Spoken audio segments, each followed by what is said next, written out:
السلام علیکم ورحمۃ اللہ وبرکاتہ۔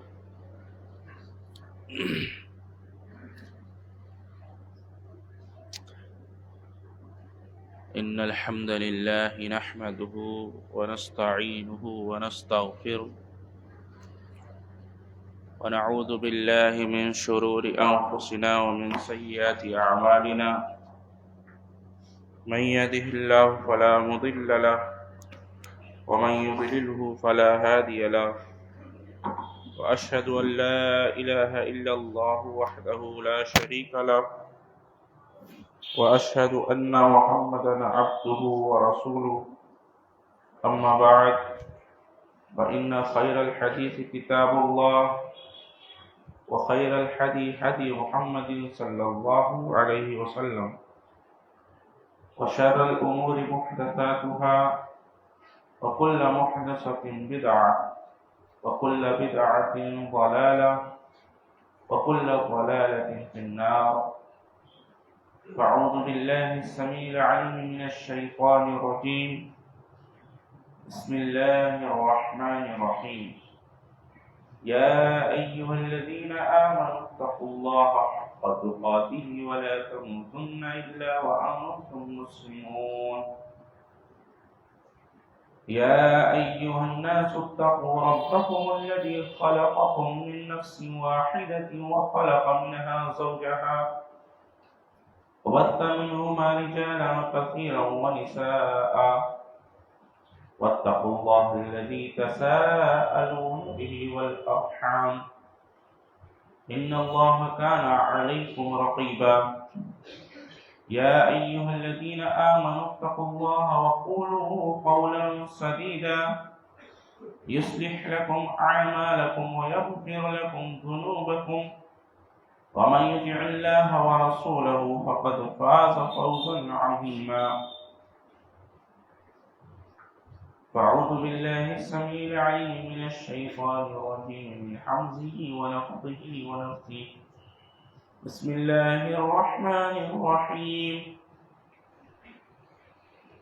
قاف والقرآن المجيد، بل عجبوا أن جاءهم منذر منهم فقال الكافرون هذا شيء عجيب، أإذا متنا وكنا ترابا ذلك رجع بعيد، قد علمنا ما تنقص الأرض منهم وعندنا كتاب حفيظ، بل كذبوا بالحق لما جاءهم فهم في أمر مريج.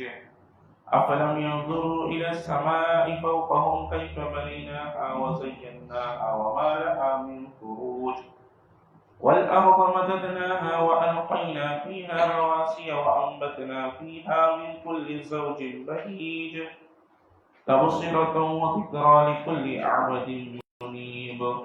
ونزلنا من السماء ماء مباركا فأنبتنا به جنات وحب الحصيد، والنخل باسقات لها طلع نضيد، رزقا للعباد وأحيينا به بلدة ميتا كذلك الخروج.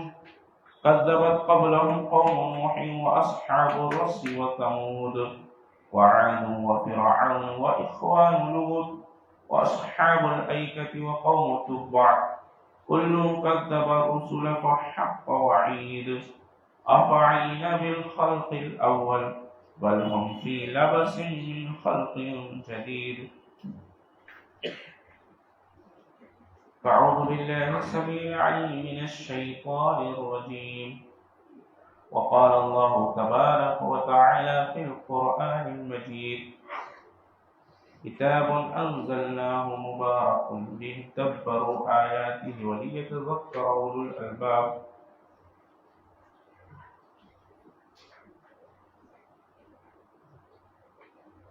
ہر قسم کی تعریف و حمد و ثنا کبریائی اور بڑائی اللہ رب العالمین کے لیے لائق و زیبا ہے، جس کی بے پناہ رحمتیں کائنات کے ہر ذرہ پر ہر لمحہ برس رہی ہیں، انگنت درود و سلام ہو تمام انبیاء علیہ الصلوۃ والسلام پر، خصوصاً آقا نامدار مدینہ تاجدار احمد مجتبیٰ محمد مصطفیٰ رسول اللہ صلی اللہ علیہ وسلم پر۔ اللهم صل على محمد وعلى آل محمد كما صليت على إبراهيم وعلى آل إبراهيم إنك حميد مجيد، اللهم بارك على محمد وعلى آل محمد كما باركت على إبراهيم وعلى آل إبراهيم إنك حميد مجيد۔ محترم سامعین،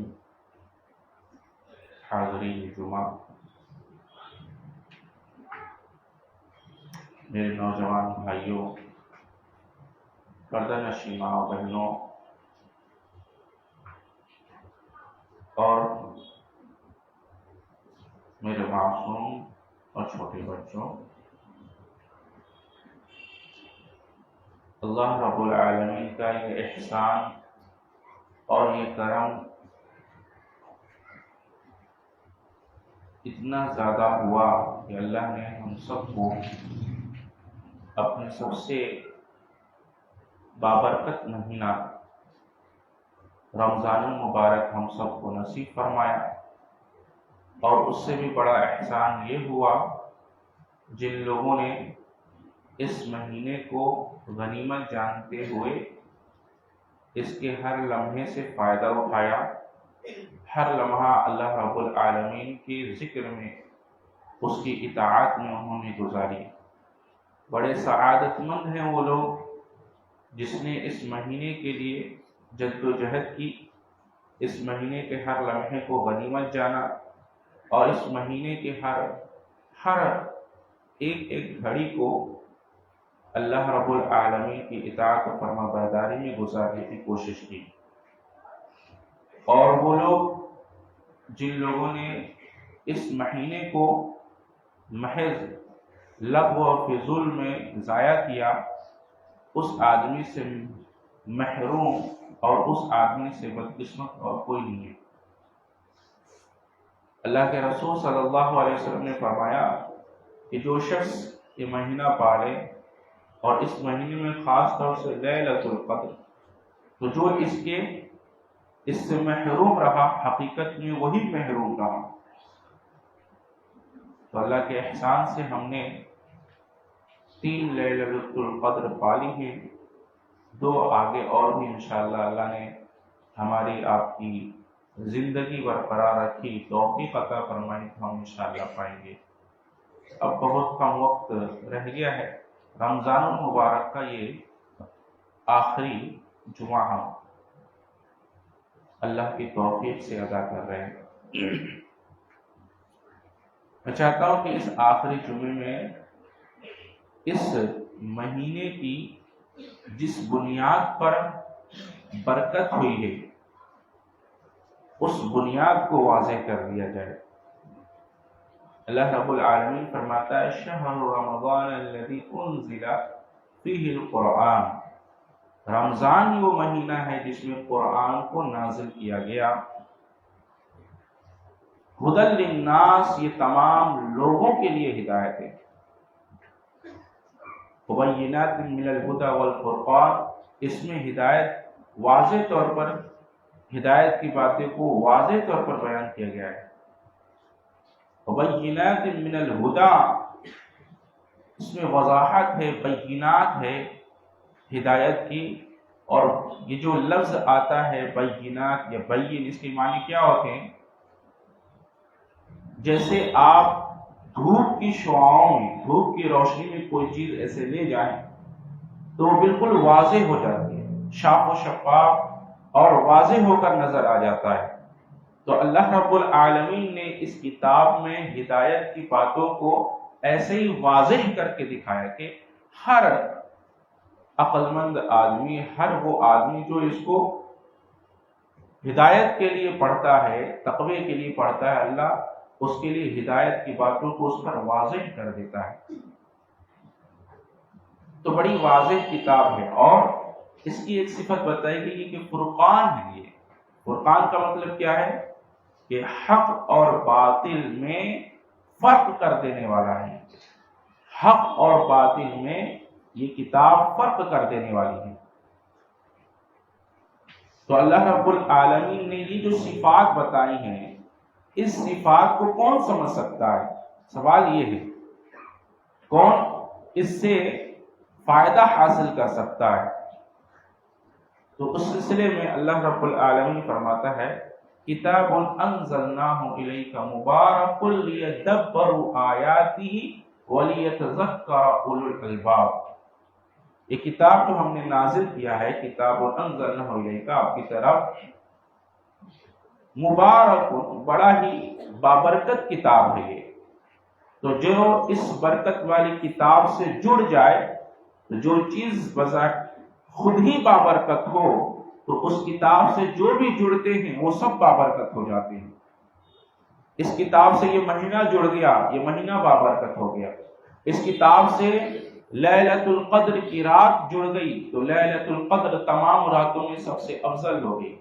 اس کتاب سے ہم اور آپ جڑ گئے، اس کے حاملین ہو گئے، تو ہم تمام قوموں میں سب سے بہتر اور سب سے افضل ہو گئے۔ اللہ نے ہمیں خیر امت کہہ دیا۔ تو یہ کتاب جس نبی پہ نازل ہوا، وہ نبی تمام نبیوں کے سردار ہوئے۔ یہ کتاب جو فرشتہ لے کر آیا، وہ فرشتہ تمام فرشتوں کا سردار ہوا۔ اور یہ کتاب جس شہر میں نازل ہوا، وہ شہر بلد امین ہو گیا۔ لا اقسم بہذا البلد، اور اللہ نے فرمایا والتین والزیتون وطور سینین وہذا البلد الامین، اللہ نے اس کتاب کی وجہ سے کہ کتاب جس جگہ نازل ہوا وہ جگہ بلد امین ہو گیا۔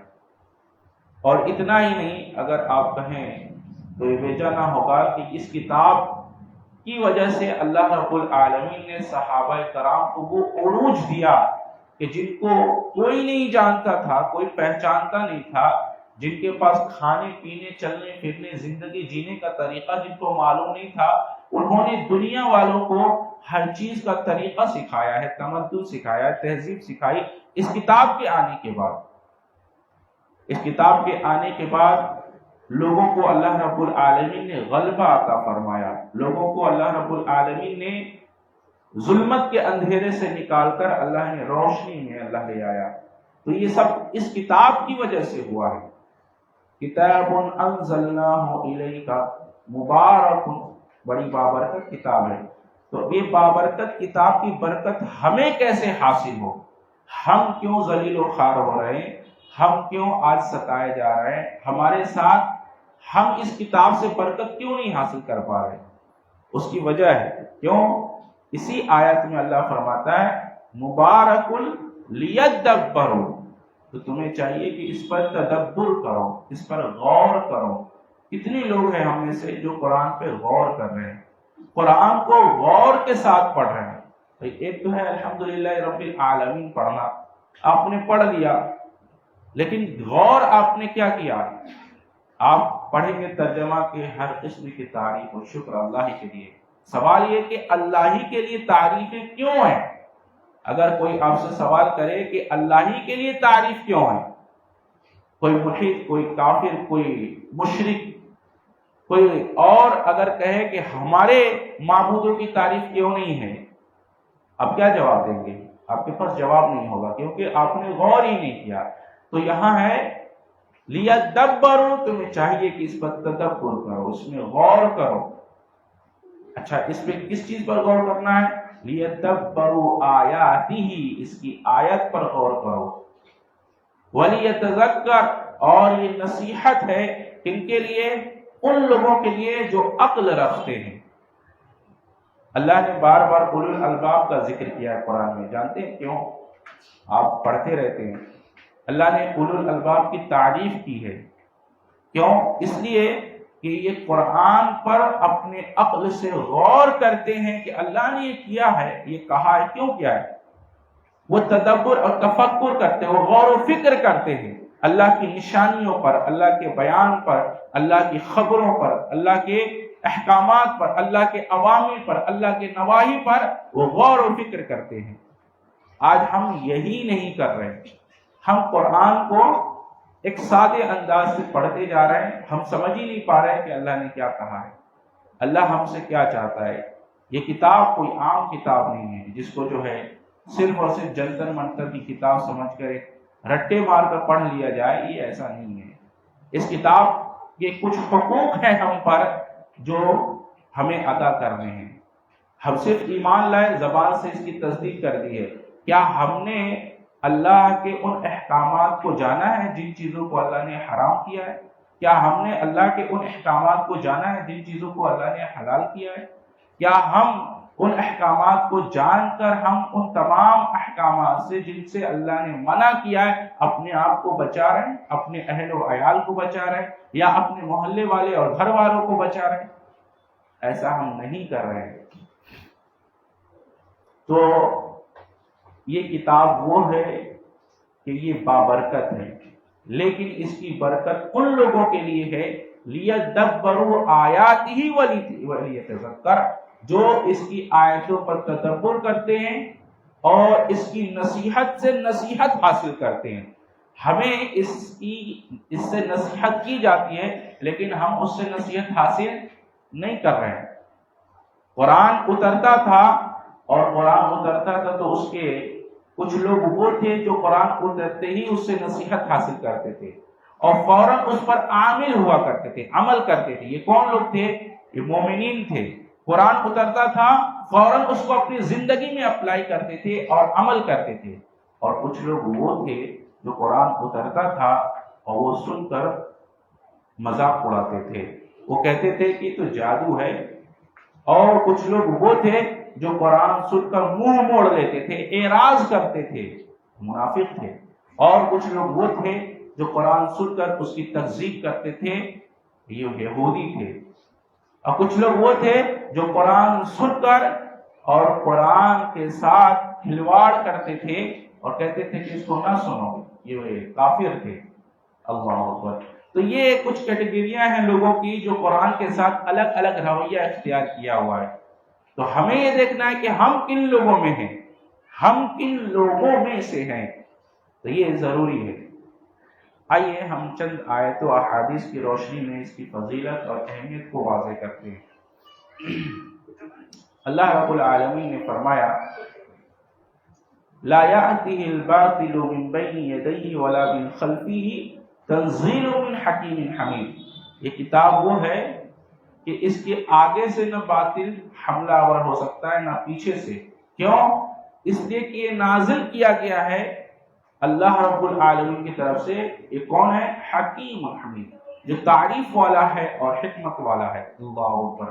آج دیکھ لیجئے اس قرآن کے پیچھے کتنی قومیں پڑی ہوئی ہیں، اس کے ساتھ یہ معاملہ کرو، اس کے ساتھ یہ معاملہ کرو، اور عجیب بات تو یہ ہے افسوس کی کہ اس کے جو حامل ہیں وہ حامل کہتے ہیں کہ اس کو ہم سمجھ نہیں سکتے، اس کو ڈائریکٹ نہ پڑھو۔ اللہ اکبر۔ یہ کتنی افسوس کی بات ہے۔ اللہ کہتا ہے اس میں تدبر اور تفکر کرو، اور یہ کہتے ہیں کہ نہیں اس کو ڈائریکٹ نہ پڑھو کیونکہ گمراہ ہو جاؤ گے۔ کیا قرآن گمراہی کے لیے نازل کیا گیا؟ اللہ نے قرآن گمراہی کے لیے نازل کیا، اور جو لوگ کہتے ہیں انہی کے بڑے بڑے ائمہ اور بڑے بڑے علماء نے اس قرآن کا ترجمہ کیا ہوا ہے، اس قرآن کی تفسیر کی ہوئی ہے۔ تو سوال کیا جائے کہ پھر اگر اس کو پڑھ نہیں سکتے تو یہ اردو میں ترجمہ اور تفسیر کیوں کیا گیا ہے؟ اس کو یہ تشریحات جو بڑے بڑے علماء نے لکھا ہے، اگر تم پڑھ ہی نہیں سکتے، عوام اس کو پڑھ ہی نہیں سکتی، سمجھ نہیں سکتی، تو لکھنے کا مقصد کیا تھا؟ پھر اس کو مٹا دیا جائے، ختم کر دیا جائے، کہا جائے براہ راست پھر تم عربی سیکھو اور پھر پڑھو۔ آ رہی بات سمجھ میں؟ آگے دیکھیے اللہ رب العالمین فرماتا ہے، ایک حدیث لیجیے، حضرت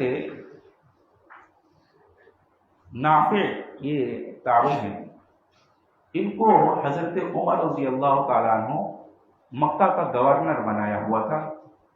تو یہ مکہ اور مدینہ کے درمیان ایک جگہ پڑتا ہے اسفان، اس جگہ پر حضرت عمر رضی اللہ تعالیٰ عنہ سے ملنے کے لیے آئے۔ تو حضرت عمر رضی اللہ تعالیٰ عنہ نے ان سے کہا کہ تم اپنی جگہ پر کس کو اپنا نائب مقرر کر کے آئے ہو؟ تو یہ کہتے ہیں حضرت نافع کہ امیر المومنین ہم نے اپنی جگہ پر ابن ابزہ کو اپنا نائب مقرر کیا ہے۔ کہتے یہ کون ہے؟ کہا کہ یہ ہم میں سے آزاد کردہ غلام ہے۔ کہا کہ کیا تم نے مکہ والوں پر ایک آزاد کردہ غلام کو نائب مقرر کر دیا ہے؟ تو کہتے ہیں حضرت نافع کہتے ہیں کہ اے امیر المومنین، یہ آدمی جس کو ہم نے گورنر مقرر کیا ہے یہ کیا ہے معلوم ہے؟ کہتے ہیں کہ انہو قرآن، کہ یہ قرآن کی قرأت کرنے والا، قرآن کا پڑھنے والا ہے، بکتاب اللہ عز وجل انہو عالم بالفرائض، اور یہ فرائض کا عالم ہے۔ کیا کہا؟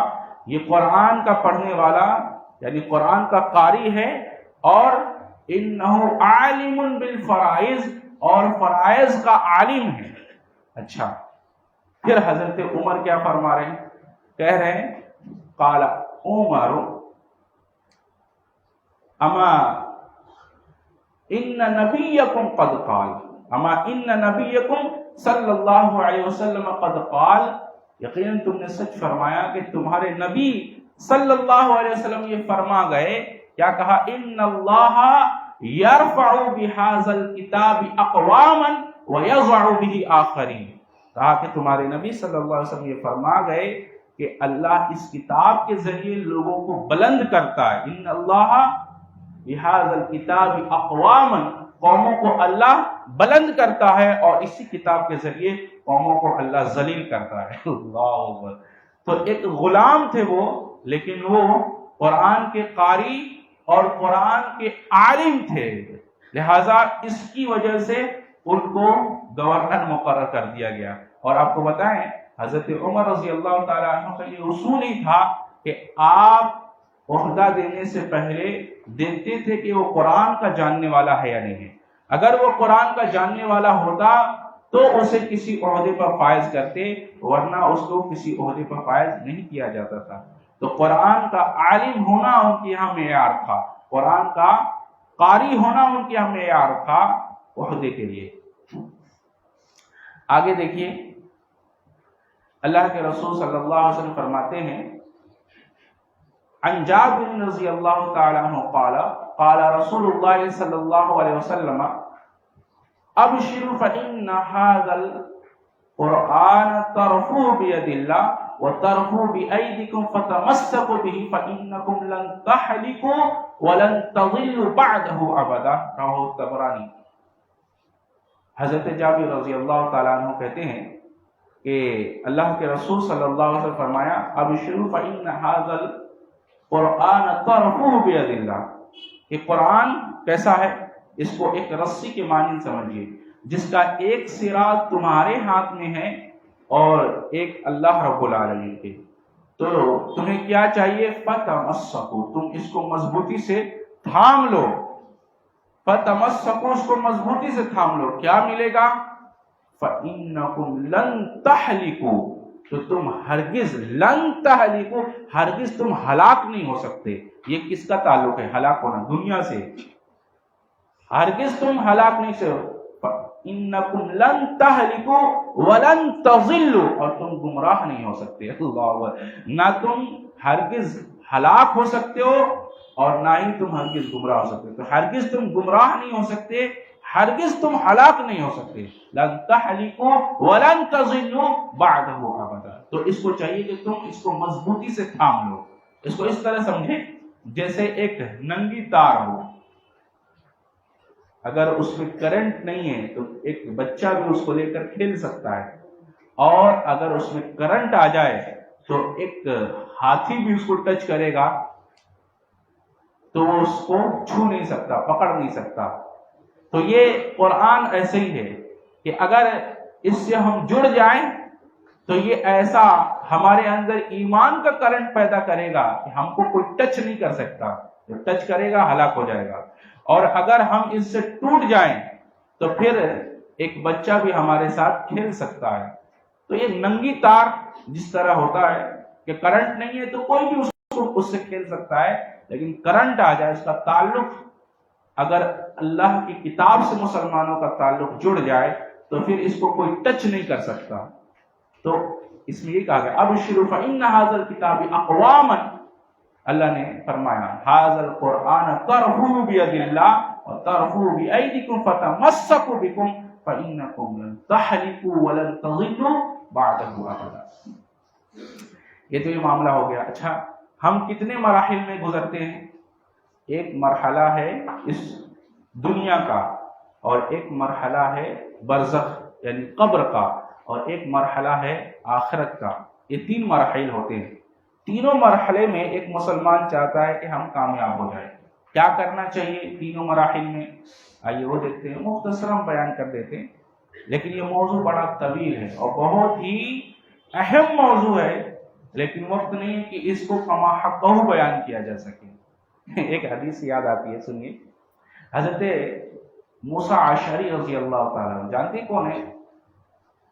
صحابی رسول میں کچھ صحابی رسول کو بڑا امتیاز حاصل ہے، وہ ممتاز تھے ان معاملے میں، قرآن کے تعلق میں، جیسے ابی بن کعب ہے، تمیم داری ہیں، اسی طرح ایک موسیٰ اشعری تھے۔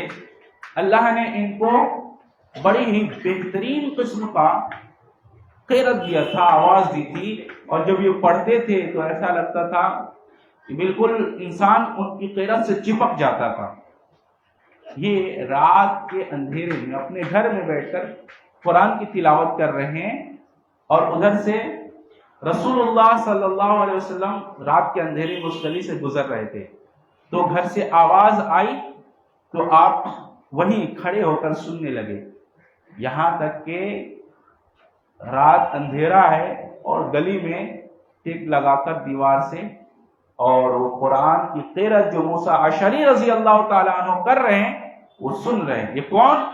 محمد رسول اللہ صلی اللہ علیہ وسلم۔ یہ ان کا حال ہے جن پر قرآن نازل ہو رہا ہے، کہ وہ رات کے اندھیرے میں ایک گلی میں قرآن کی آواز گھر سے آ رہی تھی اور آپ ٹیک لگا کر سن رہے ہیں، اور جب تک موسیٰ اشعری رضی اللہ تعالیٰ عنہ قرآن کی قرأت کرتے رہے تب تک ہمارا نبی اس جگہ اس رات کے اندھیرے میں اس گلی میں کھڑا رہا اور قرآن سنتا رہا۔ اللہ اکبر۔ صبح ہوئی تو موسیٰ اشعری رضی اللہ تعالیٰ عنہ آئے تو آپ دیکھ کر مسکرائے اور کہا، اے موسیٰ اشعری رضی اللہ تعالیٰ عنہ کو کہا کہ اللہ رب العالمین نے تمہیں داؤد علیہ السلام کی بانسریوں میں سے کوئی بانسری اللہ نے تمہیں عطا کر دی ہے۔ اللہ اکبر۔ یعنی تو اتنی بہترین اور حسین انداز میں قرآن پڑھتا ہے کہ انسان کا دل بالکل جھوم جائے۔ آج دیکھیے، قرآن پڑھتے تھے تو لوگ رویا کرتے تھے۔ حضرت عبداللہ بن مسعود رضی اللہ تعالیٰ عنہ سے ایک دفعہ رسول اللہ صلی اللہ علیہ وسلم نے فرمایا کہ آپ قرآن سنائیں، تو کہتے ہیں اللہ کے رسول، قرآن تو آپ پر نازل ہوتا ہے، کیا قرآن آپ کو ہم سنائیں؟ تو آپ نے فرمایا کہ میں چاہتا ہوں کہ اپنے محبوب کا کلام کسی اور سے سنوں، تو قرآن سناؤ۔ تو حضرت عبداللہ بن مسعود سورہ نساء پڑھنی انہوں نے شروع کی، اور جب وہ اس آیت پر پہنچے فَكَيْفَ إِذَا جِئْنَا مِن كُلِّ أُمَّةٍ بِشَهِيدٍ وَجِئْنَا بِكَ عَلَى هَؤُلَاءِ شَهِيدًا، تو کہتے ہیں کہ پھر اللہ کے رسول صلی اللہ علیہ وسلم نے خاموش کرایا کہ چپ رہو، رک جاؤ۔ کہتے ہیں کہ میں تو سر جھکا کر پڑھ رہا تھا، جب میں نے سر اٹھا کر دیکھا تو رسول اللہ صلی اللہ علیہ وسلم سے کی آنکھوں سے آنسو جاری تھے۔ اللہ اکبر۔ یہ اس نبی کا حال ہے جس پر قرآن نازل ہو رہا ہے، کہ وہ قرآن سنتے اور رویا کرتے تھے۔ کہتے ہیں عبداللہ بن مسعود رضی اللہ تعالیٰ عنہ، جب میں نے نظریں اٹھا کر دیکھا تو آپ کی آنکھوں سے آنسو جاری تھے، آپ رو رہے تھے۔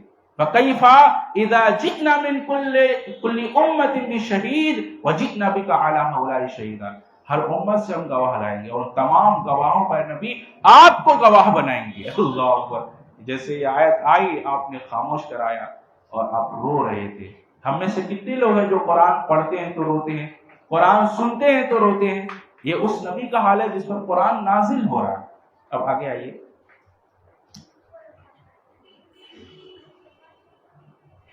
اللہ رب العالمین نے ہمارے ساتھ ہم 3 مراحل سے گزرنے والے ہیں، ایک یہ مرحلہ ہے، ایک قبر کا ہے اور ایک آخرت کا ہے۔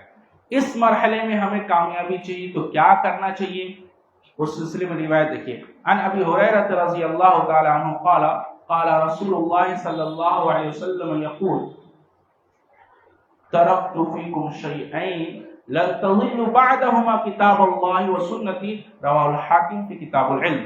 حضرت ابو ہریرہ رضی اللہ تعالیٰ عنہ فرماتے ہیں، کہتے ہیں نبی صلی اللہ علیہ وسلم فرمایا کہ ترکت فیکم شیئین، میں تمہارے درمیان 2 چیزیں چھوڑے جا رہا ہوں۔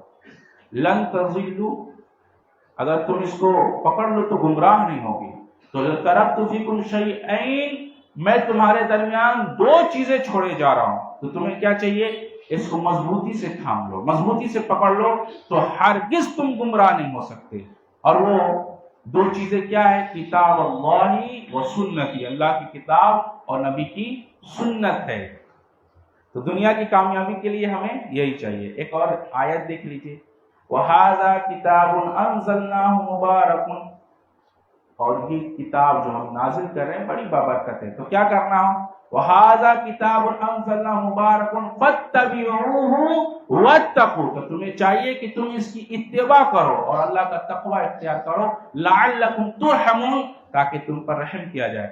تو اللہ کی برکت اور اللہ کی رحمت، یہ 2 چیزیں چاہیے، تو 2 کام کر لو، اتباع کرو اور تقوی اختیار کرو۔ وَهَذَا كِتَابٌ أَنزَلْنَاهُ مُبَارَكٌ فَاتَّبِعُوهُ، اور وَاتَّقُوا، تو فَاتَّبِعُوا وَاتَّقُوا، اتباع کرو، تقوی اختیار کرو، کیا ملے گا، برکت، اور لَعَلَّكُمْ تُرْحَمُونَ، اللہ تم پر رحم کرے گا۔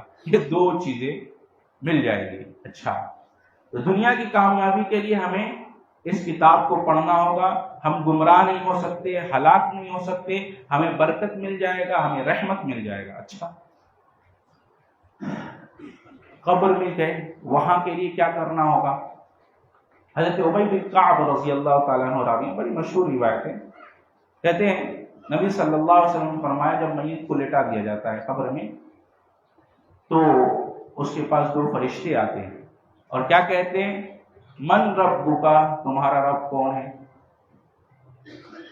ما دینک، تمہارا دین کیا ہے، من نبیک، تیرا نبی کون ہے۔ اچھا، تو اگر کوئی آدمی نیک اور مومن ہے تو کیا کہہ دیتا ہے، ربی اللہ، میرا رب اللہ ہے، اور میرے نبی محمد رسول اللہ صلی اللہ علیہ وسلم، اور میرا دین دین الاسلام۔ اب ان سوالوں کے بعد وہ پوچھتا ہے، ما یدری کا، تمہیں کیسے معلوم ہوا کہ تیرا رب اللہ ہے، تیرا نبی محمد رسول اللہ صلی اللہ علیہ وسلم ہے، اور تیرا دین اسلام ہے، ما یدری کا، تم نے کیسے جانا، تو کیا کہتا ہے، فَإِذَا قَرَأْتَ الْقُرْآنَ فَآمَنْتُ بِهِ وَصَدَّقْتُ، ہم نے قرآن کو پڑھا، فَإِذَا قَرَأْتَ الْقُرْآنَ، ہم میں سے کتنے لوگ ہیں جو قرآن کو پڑھ رہے ہیں، اب پڑھ بھی رہے ہیں تو اب اس میں سمجھ ہی نہیں رہے، غور فکر نہیں کر رہے ہیں، تو کیسے معلوم ہوگا کہ اللہ کون ہے۔ آپ سے سوال کر لیا جائے کہ اللہ کی پہچان بتائیے، کون ہے، کتنے لوگ جو جواب دے سکتے، اللہ کی معرفت سمجھاؤ، اللہ کی پہچان بتاؤ، کتنے لوگ جو بتا سکتے، نہیں بتا سکتے۔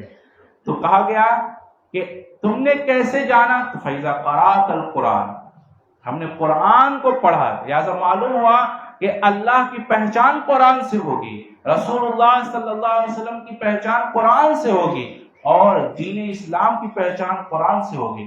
تو ہمیں چاہیے کہ قرآن کو پڑھیں۔ اچھا، پڑھنے کے بعد کیا کرنا ہے، فَإِذَا قَرَأْتَ الْقُرْآنَ فَآمَنْتُ بِهِ، اور ہم نے اس پر ایمان لایا، اور ایمان لایا، فَآمَنْتُ بِهِ وَصَدَّقْتُ، ہم نے اس کی تصدیق کی۔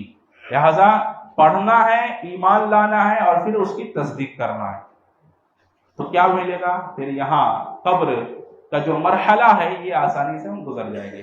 اب آگئے آخرت میں، وہاں کیا ہوگا، وہاں اب ہمارا معاملہ یہ ہے کہ ترازو کا پلڑا جو تھا وہ گناہ والا بھاری ہو گیا اور نیکیوں والا ہلکا۔ اب ہم پھنس گئے، کیا کریں گے، کیا کر سکتے ہیں؟ اللہ فرماتا ہے قرآن کے اندر کہ جو لوگ اس قرآن کو پس پشت ڈال دیا ہے، اللہ کے رسول اللہ کے یہاں اس کے لیے مقدمہ دائر کریں، وقال الرسول یا ربی، کہیں گے اے میرے رب ان قوم اتخذوا هذا القرآن مہجورا، یہ میری قوم نے میری اس کتاب قرآن کو پیچھے پشت ڈال دیا تھا، چھوڑ دیا تھا۔ اچھا، اور حضرت مالک اشعری رضی اللہ تعالیٰ عنہ کہتے ہیں کہ رسول اللہ صلی اللہ علیہ وسلم فرمایا القرآن حجت لک او علیک، کہ یہ قرآن تیرے خلاف حجت ہے یا تیرے لیے حجت ہے، یا تو اس کو اپنے لیے اللہ کے یہاں حجت بنا لے یا اس کو تو اپنے خلاف اللہ کے یہاں حجت بنا لے۔ تو تیرے لیے حجت کب ہے؟ جب تو اس کو اپنی زندگی کا رہبر بنا لے، زندگی کا اپنا پیشوا مان لے، تو یہ تیرے لیے اللہ کے یہاں حجت بنے گا، نہیں تو اللہ کے تیرے خلاف حجت بنے گا، یہ تیرے خلاف اللہ کے یہاں گواہی دے گا۔ القرآن حجت لک علیک، اور جب قرآن ہی اللہ کے یہاں آپ کے ہمارے خلاف ہو جائے تو ہمارا کیا بننے والا ہے؟ جب اللہ کے رسول ہمارے لیے اللہ کے یہاں مقدمہ دائر کرے اور کہے کہ ان لوگوں نے، یہ میری قوم نے میری کتاب کو چھوڑ دیا تھا، کیا بنے گا بتائیے؟ تو نبی بھی اس کے خلاف اللہ کے مقدمہ دائر کریں گے، اور قرآن خود ان لوگوں کے خلاف جو قرآن کے حامل ہو گئے، عامل نہ ہوئے، عمل نہیں کیا، تو قرآن بھی ان کے خلاف اللہ کی حجت ہوگا۔ لہٰذا اس کو اپنے حق میں حجت بنانا ہے تو اس کے مطابق زندگی گزارو۔ اچھا، ایک اور روایت لیجیے، عن جابر رضی اللہ تعالی عنہ قال قال رسول اللہ صلی اللہ علیہ وسلم القرآن شافع مشفع وماحل مصدق من جعله امامه قاده الى الجنہ ومن جعله خلف ظهره ساقه الى النار، رواه ابن حبان۔ حضرت جابر رضی اللہ تعالیٰ عنہ کہتے ہیں کہ رسول اللہ صلی اللہ علیہ وسلم نے فرمایا القرآن شافع مشفع، یہ قرآن اللہ رب العالمین کیا تمہارے لیے سفارشی ہے، شافع مشفع وماحل مصدق من جعله امامہ، اللہ اکبر، کہ جو اس کو اپنا پیشوا، اپنا امام، اپنا رہبر بنا لیا تو یہ قرآن اس کے حق میں اللہ کی سفارش بنے گا، اور جس نے من خلف ظاہری ساقہ الی النار، اور جس نے اس کو چھوڑ دیا تو یہی قرآن اس کے خلاف اللہ تبارک تعالیٰ کی گواہی دینے والا ہوگا۔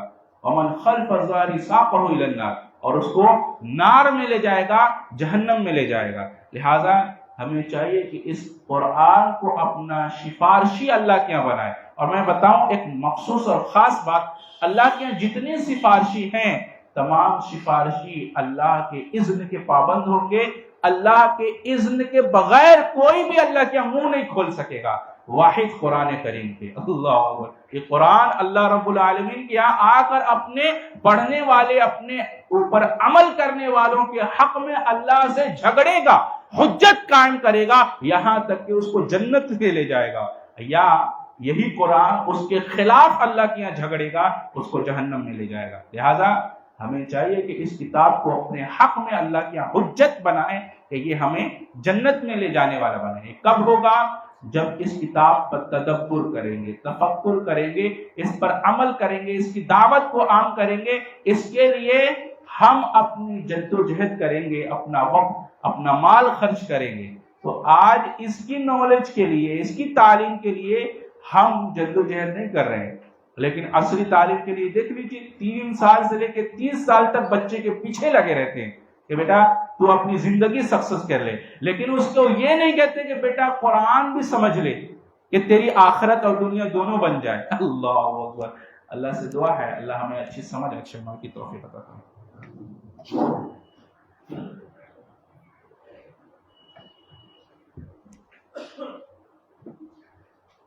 الحمد لله نحمده ونستعينه ونستغفره ونعوذ بالله من شرور أنفسنا ومن سيئات أعمالنا